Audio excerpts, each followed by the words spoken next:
ఫ్యామిలీలో ఇంకా వారి పంచాయతీ ఆగలేదు. ఆస్తుల వ్యవహారంకి సంబంధించి ఇంకా చర్చలు కొనసాగుతున్నాయి. ఒక రచ్చలెత్తుందని చెప్పొచ్చు. నిన్న ఎన్సీఎల్టీలో విజయమ్మ షర్మిల కౌంటర్ వేశారు. జగన్ పైన విజయమ్మ సంచలన వ్యాఖ్యలు చేశారు. రాజకీయ దురుద్దేశంతోనే జగన్ ఈ రకమైన కేసు వేశారంటూ విజయమ్మ ఆరోపించారు. ఇక జగన్ పై విజయమ్మ సంచలన వ్యాఖ్యలో ఆయన రాజకీయ ఉద్దేశంతోనే ఈ రకమైన కేసు వేశారంటూ ఆరోపిస్తున్నతో పాటుగా జగన్ భారతి చేస్తున్నటువంటి ఆరోపణల్ని ఖండిస్తున్నారంటూ విజయమ్మ చెప్పుకొచ్చారు. ఇక జగన్ భారతి చేస్తున్నటువంటి ఆరోపణలన్నీ కూడా నిరాధారమైనవని చెప్పుకొచ్చారు. ఫ్యామిలీ సెటిల్మెంట్ విషయంలో ఎన్సీఎల్టీ జోక్యం చేసుకునేటువంటి అధికారం లేదు అని కరాఖండిగా తేల్చేశారు. తనకు తెలియకుండా తల్లి చెల్లి బదిలీ చేసుకున్నటువంటి ఆస్తుల వ్యవహారం పైన గతంలో జగన్ ఎన్సీఎల్టీని ఆశ్రయించిన విషయం తెలిసిందే. దానికి కౌంటర్ దాఖలు చేస్తూ విజయమ్మ సంచలన వ్యాఖ్యలు చేశారు. రాజకీయ దురుద్దేశంతో చేయడం కాకుండా మరోవైపుగా తనపై చేస్తున్న ఆరోపణలని కూడా తప్పుడు మాటలని చెప్పి జగన్ మాటని కొట్టిపారేశారు. మరోవైపు ఆ వ్యక్తిగత ఆస్తుల విషయంలో, కుటుంబ ఆస్తుల పంపకాల విషయంలో ఎన్సీఎల్టీ జోక్యం చేసుకోవడం తగదు అని చెప్పి విజయమ్మ క్లారిటీ చేశారు. దీనిపై మరిన్ని అప్డేట్స్ మా ప్రతినిధి సీనియర్ జర్నలిస్ట్ కృష్ణమోహన్ అందిస్తారు. కృష్ణమోహన్, ఏంటి విజయమ్మ వ్యాఖ్య ఎలా చూడాలి? జగన్ పైన ఒక రకంగా సంచలన వ్యాఖ్యలు చేస్తారని చెప్పొచ్చు. తను అన్ని రాజకీయ ఉద్దేశంతోనే కేసు పెట్టాడని కానివ్వండి, వ్యక్తిగత ఆస్తుల విషయంలో ఎన్సీఎల్టీ ప్రమేయం ఉండకూడదు అని చెప్పి విషయాల్ని ఆవిడ చెప్పడం జరిగింది. అప్డేట్స్ ఏంటి? సో ఎన్సీఎల్టీలో ఈ యొక్క కౌంటర్, వీళ్ళు దాఖలు చేసిన కౌంటర్ ఏ రకమైన ప్రభావం చూపించబోతుంది జగన్ పైన? ఎస్ మనోజ్, ఏదైతే జగన్ ఫ్యామిలీకి సంబంధించిన సరస్వతి పవర్స్ షేర్లకు సంబంధించి గొడవ ఇప్పుడు ఇంట్లో పెద్ద చిచ్చుని రేపుతుంది అనేది అర్థమవుతుంది, చాలా క్లారిటీగా అర్థమవుతుంది.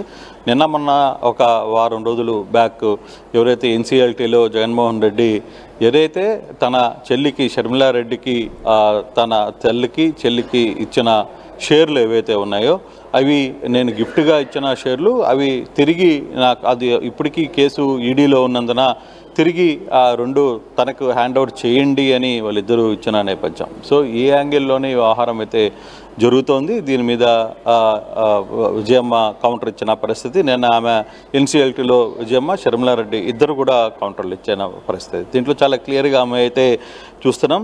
రాజకీయ ఉద్దేశంతోనే ఇది జగన్మోహన్ రెడ్డి చేస్తున్న వ్యవహారం. ఇది కుటుంబకు సంబంధించిన వ్యవహారం. అంటే ఈ కుటుంబంలో గతంలో ఉన్న షేర్స్ ఏవైతే ఉన్నాయో షేర్లు కూడా ఇద్దరు ఒప్పందం మేరకే కుటుంబం పెద్దల మధ్యన ఈ షేర్ల ఒప్పందం అయితే జరిగింది. ఆ దిశగానే ఈ ఒప్పంద ప్రక్రియ జరిగింది.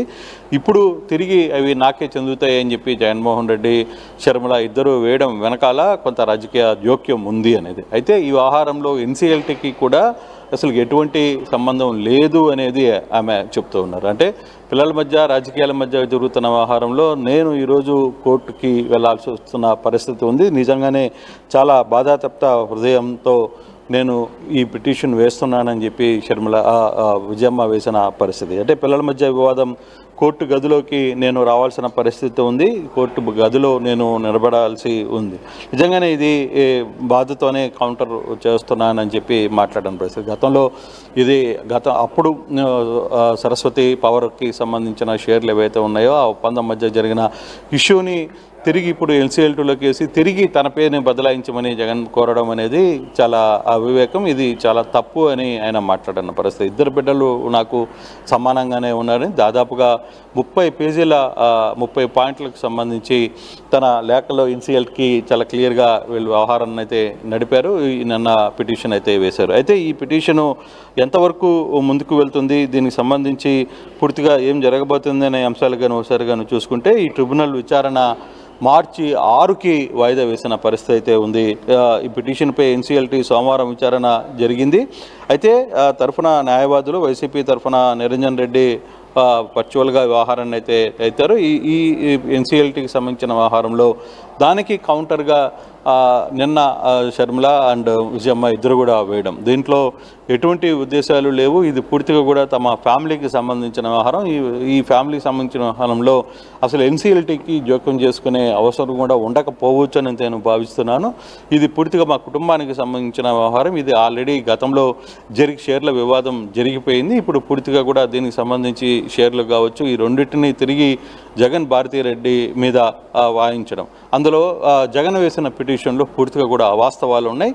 ఈ అవాస్తవాలని మీరు సరిచేయాల్సిన పరిస్థితి అయితే ఉంది. ఈ సందర్భంగా గతంలో ఫ్యామిలీకి సంబంధించిన వ్యవహారంలోనే ఈ మొత్తం తతంగం అంతా కూడా జరిగింది. అయితే ఇప్పుడు కొత్తగా పిటిషన్ వేయడం, పిటిషన్ వెనకాల తిరిగి వాటాలను తన పేరు మీద చేయించుకోవడం అనేది వీలు కాదు. ఇది పెద్దల ఒప్పందం. అంటే తన తండ్రి, తన భర్త రాజశేఖర రెడ్డి ఉన్నప్పుడే ఈ వ్యవహారాన్ని మీద ఒక అండర్స్టాండింగ్ జరిగింది షర్మిలాకి, తర్వాత జగన్మోహన్ రెడ్డికి అనే వివాదం. అయితే ఈ జగన్మోహన్ రెడ్డి ఇప్పుడు తన వాదనలో ఇది నేను గిఫ్ట్ డీడ్ ఇచ్చాను, తల్లికి కావచ్చు లేకపోతే చెల్లికి కావచ్చు, దాన్ని తిరిగి నాకు ఇవ్వండి. దాంట్లో కారణం ఏంటంటే ఇది ఎప్పుడైనా వెనక్కి తీసుకునేదానికి మాకు ఛాన్స్ ఉంది అనేది జగన్మోహన్ రెడ్డి మాట్లాడుతున్న పరిస్థితి. కానీ ఈ వ్యవహారం మీద షర్మిల అండ్ విజయమ్మ ఇద్దరు కూడా కౌంటర్లు వేశారు కాబట్టి ఈ వ్యవహారం మీద.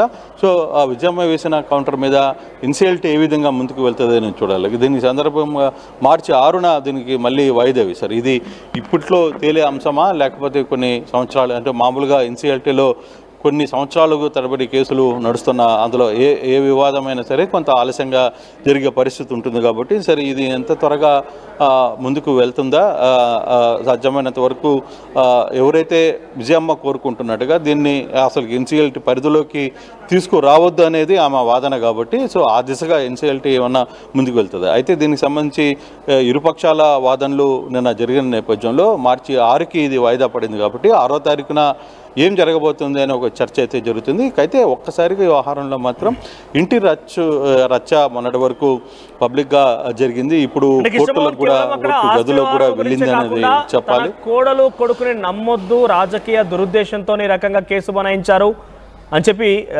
విజయమ్మ ఈ పరిస్థితులు, అంటే ప్రతిపక్షంలోకి పడిపోయారు ఆయన పోటమి పాలయ్యారు. ఒకవైపు పార్టీ నుంచి నేతలందరూ బయటికి వెళ్తున్నారు, విజయసాయిరెడ్డి చైర్మన్ కలిసారు. ఇవన్నీ జరుగుతున్న పరిణామాల్లో విజయమ్మ డైరెక్ట్గా పొలిటికల్ సినారియో రకంగా మాట్లాడడం చూస్తుంటే జగన్పై ఎటువంటి ప్రభావం పడే అవకాశం ఉంది? వైసీపీ శ్రేణులు ఎవరైనా స్పందిస్తున్నారా?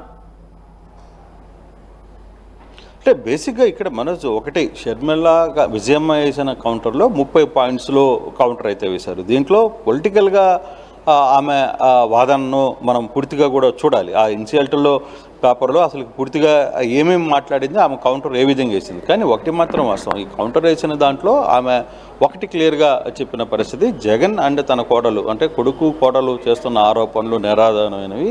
దీనికి సంబంధించి ఇది కేవలం ఒక పొలిటికల్ ఎజెండాతోనే మాత్రమే వీళ్ళు వ్యవహారాన్ని వేశారు.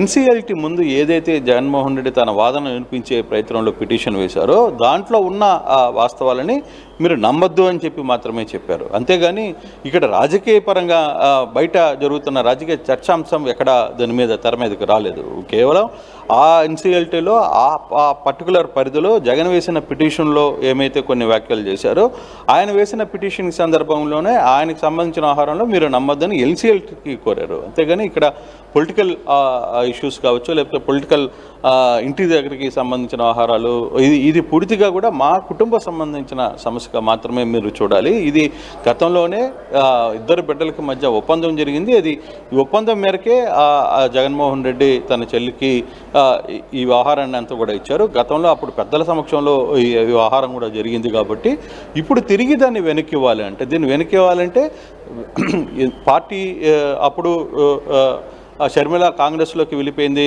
తన అన్నకి వ్యతిరేకంగా ఫైట్ చేసింది. తర్వాత జగన్మోహన్ రెడ్డి ఓటమి పాలయ్యారు. తర్వాత ఆయన ప్రతిపక్షంలో హోదా కూడా లేకుండా పడిపోయిన పరిస్థితి.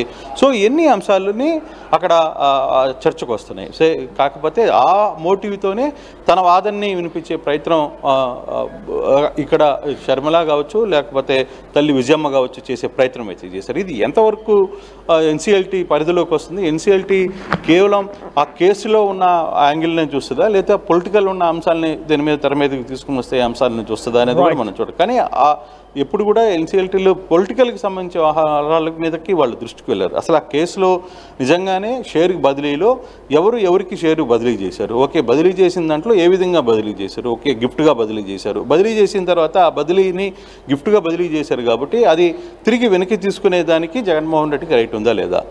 లేదు, ఉంది అనుకుంటే ఎన్సీఎల్టీ ఆ విధంగా వెళ్తుంది. లేదు, ఆల్రెడీ బదిలీ అయిపోయింది, ఇది గతంలో అందరి మధ్య ఒప్పందానికి జరిగింది కాబట్టి అది యాక్సెప్టబుల్ అని ఎన్సీఎల్టీ భావిస్తుంది. వస్తే సో షర్మిలాకి షేర్లు ఉండే అవకాశం ఉంటుంది. లేదు అనుకున్నప్పుడు అది తిరిగి బ్యాక్ వెళ్ళిపోతుంది. సో అటువంటి సందర్భాల మధ్యనే వ్యవహారం జరుగుతుంది. కానీ దీంట్లో పొలిటికల్ అంశం బయటకు వచ్చి తెర మీదకి వచ్చే అంశం అయితే కనపడదు అనేది చాలా స్పష్టంగా అర్థమవుతుంది Manoj. Right, thank you Krishnamohan, thank you for the update.